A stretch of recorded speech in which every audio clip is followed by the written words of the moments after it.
2 அணுகுண்டுகளால் சீரழிக்கப்பட்ட Japan அனுதாபத்தையோ உதவியையோ கேட்கவில்லை. பெருமையுடனும் அசைக்க முடியாத சுயமரியாதை உணர்வுடனும் தன்னை மீண்டும் தட்டி கொடுத்து கட்டி எழுப்பியது.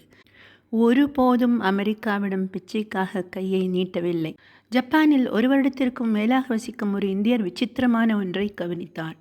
கண்ணியமாகவும் உதவிகரமாகவும் மக்கள் இருந்தார்கள். ஆனால் இவரை வீட்டிற்குள் அழைக்கவில்லை. ஒரு கோப்பை தேநீர் கூட கொடுக்கவில்லை.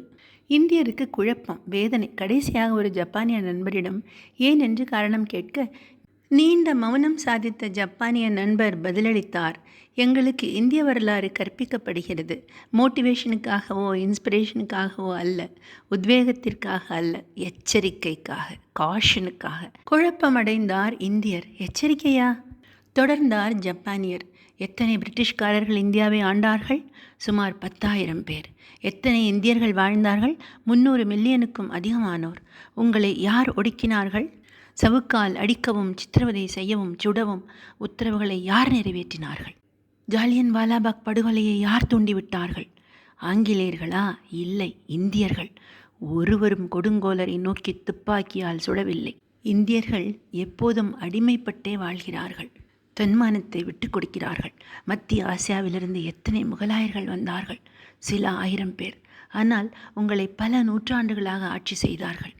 இந்தியர்கள் அடக்குமுறையின் கருவிகளாக மாறினார்கள். உங்களுடைய சொந்த ஹீரோக்களை ஒப்படைத்தார்கள். சந்திரசேகர் ஆசாத்துக்கு துரோகம் இழைத்தார்கள். யாரெல்லாம் தேசபக்தர்கள் என்று சொன்னார்களோ அவர்களிடமிருந்து ஒரு சிறிய உதவி கூட இல்லை. பகத்சிங் தூக்கு மேடையை எதிர்கொண்டார்.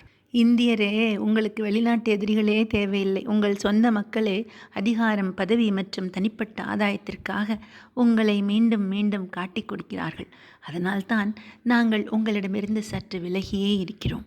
இந்தியர்கள் எப்பொழுதுமே எதிரிகளுடன் கைகோர்த்து கொண்டு தன் சொந்த இந்திய மண்ணுக்கும் இந்தியர்களுக்கும் துரோகம் செய்வார்கள். மாண்புமிகு இந்தியரே, இன்றளவும் நீங்கள் மாறவில்லை. கொஞ்சம் இலவச மின்சாரம், ஒரு பாட்டில் மது, ஒரு போர்வை மற்றும் இலவச இணைப்புகள் கொடுத்தால் நீங்கள் உங்கள் வாக்கு, உங்கள் மனசாட்சி, உங்கள் குரல் அனைத்தும் ஒரு நொடி கூட யோசிக்காமல் விற்கப்பட்டுவிடும். உங்கள் விசுவாசம் உங்கள் தேசத்துடன் அல்ல, உங்கள் வயிற்றுடன் பொய் சொல்கிறது. தயவு செய்து இப்பொழுது நான் சொன்னவற்றை எல்லாம் எல்லோருக்கும் பரப்புங்கள். மனசாட்சியுடன் இந்தியாவிற்காக பாடுபடுங்கள். இந்தியனை காட்டிக் கொடுக்காதீர்கள். உங்கள் குடும்பத்தை கொன்றுவிடுவேன் என்று பிளாக்மெயில் செய்தாலும் 4 பேரை இழந்து 400 கோடியை காப்பாற்ற வேண்டும் என்றால் சிந்தியுங்கள் இந்தியரே. இப்பொழுது நான் பேசியது உங்கள் மனசாட்சியை உலுக்கிவிட்டிருக்கும் என்று நம்புகிறேன்.